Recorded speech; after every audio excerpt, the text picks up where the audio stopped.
Hello, this is Insomnia. Kami ada di belakangmu. Halo semuanya, kali ini aku akan membacakan sebuah kisah dari seorang perempuan bernama Rani yang mengalami kejadian seram saat dirinya pergi ke Sumedang. Halo, Wak, ada apa? Halo Rani, katanya mau main ke rumah Uwa. Hayu atuh ke rumah, Uwa tunggu ya. Sekalian, ajak adik kamu juga. Uwa tunggu pokoknya.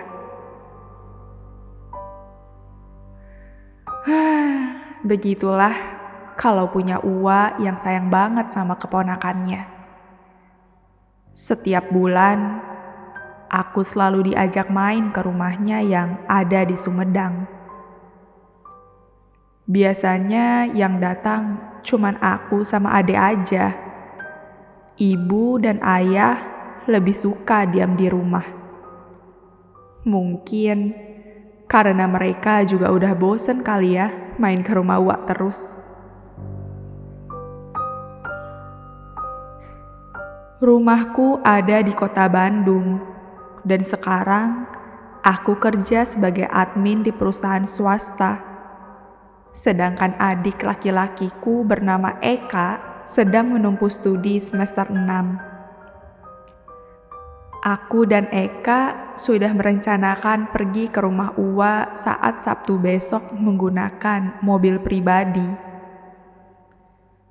Namun, Eka merubah rencana. Ia menyarankan kalau kita sebaiknya pergi di hari Jumat sore, setelah aku pulang dari kerja. Itu karena Eka ingin tinggal lama di rumah Uwa. Ya, aku sih setuju aja. Lagian, perjalanan menuju Sumedang juga dekat. Hanya membutuhkan waktu sekitar 2 jam kurang untuk sampai ke rumah Uwa. Singkat cerita, di hari Jumat saat aku pulang kerja, aku langsung pergi mandi dan beres-beres. Membawa baju seadanya untuk menginap di rumah Uwa. Ini kalian yakin mau pergi sekarang? Tanya ibu. Aku mengangguk. Emang kenapa, Bu? Nggak apa-apa sih. Cuman kalian kan nggak pernah berangkat maghrib-maghrib gini. Kenapa nggak besok pagi aja berangkatnya? Tenang, Bu. Aman kok. Sumedang kan deket. Eka maunya pergi sekarang, Bu. Biar bisa lama di rumah Uwa. Ucapku. Ibu hanya bisa menghela nafas sambil bilang hati-hati ke kita berdua. Memang sih, walaupun kami sangat sering pergi ke rumah Uwa, tapi kami berdua belum pernah berangkat malam hari gini. Sehabis sholat maghrib, aku dan Eka pamit dan mulai berangkat ke Sumedang. Aku duduk di samping Eka yang sedang menyetir. Biasanya saat berangkat, aku yang nyetir. Tapi kali ini giliran Eka, karena seharian ini aku merasa capek sehabis dari kantor. Selama di perjalanan, aku hanya bermain HP sambil dengerin musik yang diputar di mobil. Mobil pun jalan dan terus berjalan hingga tak terasa aku terbangun dari tidur karena ada lubang di jalan. Aduh, hati-hati Kak nyetirnya. Aku begitu kesal karena kepalaku terbentur kaca.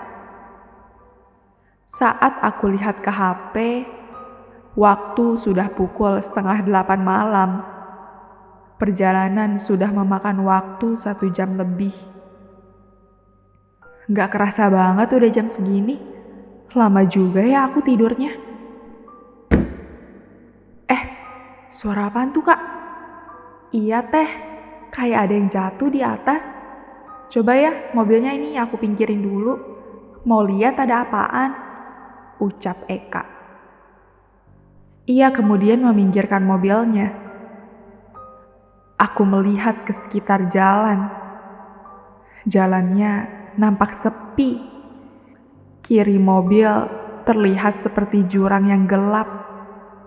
Sedangkan di sebelah kanan banyak pepohonan yang tinggi. Ya ampun, kenapa rasanya serem banget ya? Eka kemudian turun dari mobil. Aku hanya menunggu dari dalam. Rani. Hah? Siapa tuh? Aku cepat-cepat menengok ke belakang. Namun, tidak ada siapa-siapa. Kok perasaan aku kayak ada yang manggil ya? Teteh, gak ada apa-apaan tahu di atas, ucap Eka. Lah, terus tadi itu bunyi apaan dong? Orang kedengeran banget kayak ada yang jatuh dari atas. Iya teh, itu batu kali ya? Tapi di atas tuh gak ada apa-apaan teh, jawab Eka lagi sembari masuk ke dalam mobil. Ia kembali memakai sabuk pengaman. Ya udah, tunggu dulu atuh. Coba teteh lihat dulu sebentar. Aku pun membuka pintu dan keluar. Saat aku jinjitkan kaki untuk melihat ke atas mobil, tiba-tiba aku melihat ada seekor ular di sana. Hah? Eka, itu ada ular. Aku benar-benar terkejut. Bagaimana bisa ada ular di sana? Apa itu jatuh dari pohon yang di atas ya? Eka kemudian langsung keluar dan lihat ke atas mobil. Mana sih teh? Gak ada apa-apaan juga. Aku kaget dengan ucapannya. Aku pun terus meyakinkan padanya kalau di atas mobil ini benar-benar ada ular. Namun Eka tetap tidak melihat ada ular. Padahal ular itu benar-benar jelas ada. Ular kecil berwarna hitam yang menggeliat di atas mobil. Aku pun gak memperdulikan omongan Eka dan aku langsung mencari ranting untuk mengusir ular itu. Saat ranting sudah ada di tangan, aku angkat ranting itu untuk mengusir ularnya. Eka tiba-tiba mendekat dan dengan cepat ia mengambil ranting itu dari tanganku. Teh, apaan sih? Di atas mobil gak ada apa-apaan, ucapnya teriak. Dan saat aku lihat ke atas mobil lagi, ular itu menghilang seketika. Ya Tuhan, sekujur tubuhku benar-benar merinding. Hah, kok ularnya bisa hilang? Eka lantas menyuruhku masuk ke dalam mobil kembali. Aku pun masuk ke mobil dengan bingung. Dan selama di jalan, aku terus memikirkan ular itu. Kenapa cuman aku doang yang bisa ngelihat ular itu, sedangkan Eka gak bisa ngelihat? Rani. Hah? Suara bisikan itu terdengar dari belakang. Kak, denger gak? Kayak ada yang manggil nama Teteh, ucapku gemetar. Eka hanya menggeleng sambil fokus menyetir. Ya ampun, kenapa yang bisa denger aku doang ya? Perjalanan kali ini entah kenapa terasa sangat beda.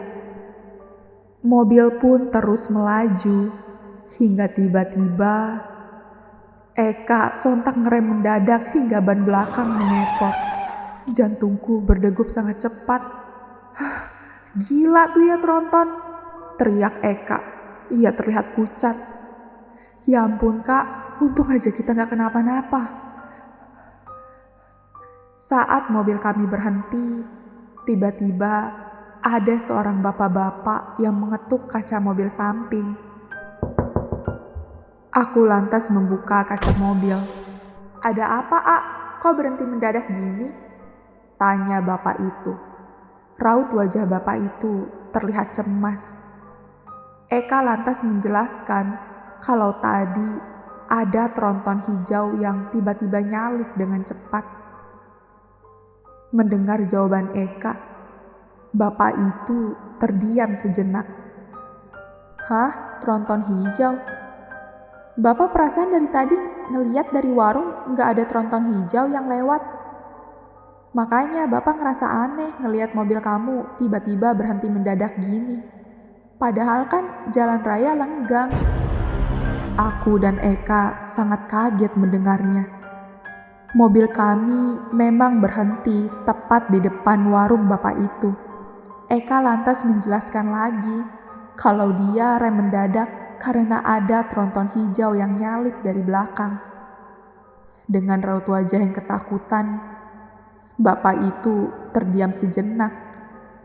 Ia kemudian bilang, "Aduh, Neng, mulai ke depannya hati-hati ya. Di sini memang daerahnya rawan. Soalnya tadi pagi memang ada kecelakaan di jalan ini. Dan yang kecelakaan itu adalah tronton hijau. Itu tuh bekas kecelakaannya." Bapak itu kemudian menunjuk ke arah di mana truk besar terperosok. Kondisi truk itu sangat rusak. Dan truk besar itu memang berwarna hijau. Tubuhku kembali merinding. Kali ini bukan aku saja yang terlihat ketakutan. Eka juga takut. Ya ampun, padahal tadi kita benar-benar lihat ada tronton hijau. Aku pun melihat ke jalanan, dan memang benar, jalanan ini sangat sepi. Kami pun berpamitan pada bapak itu dan kembali jalan. Eka masih gak percaya dengan kejadian tadi. Ia terus-menerus meyakinkanku kalau dia benar-benar melihat ada tronton hijau. Aku hanya bisa terdiam lemas mendengarnya. Rani, suara itu lagi.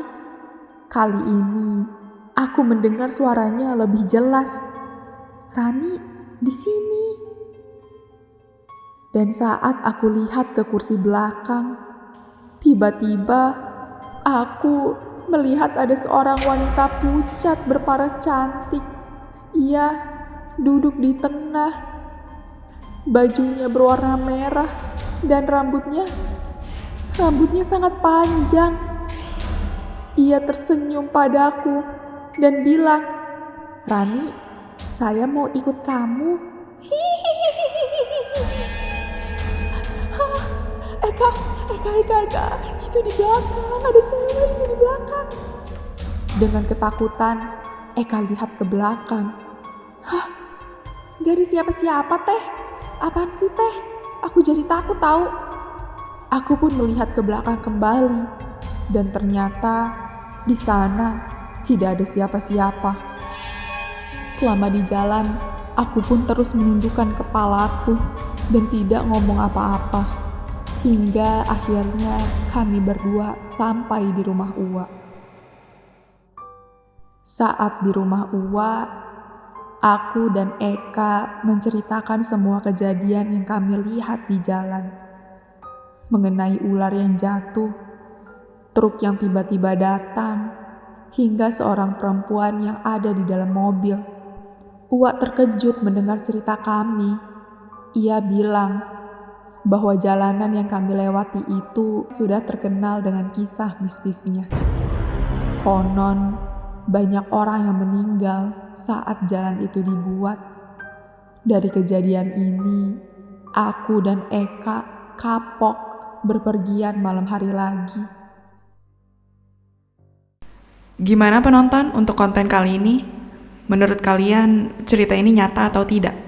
Jangan lupa tulis cerita horor kalian di kolom komentar.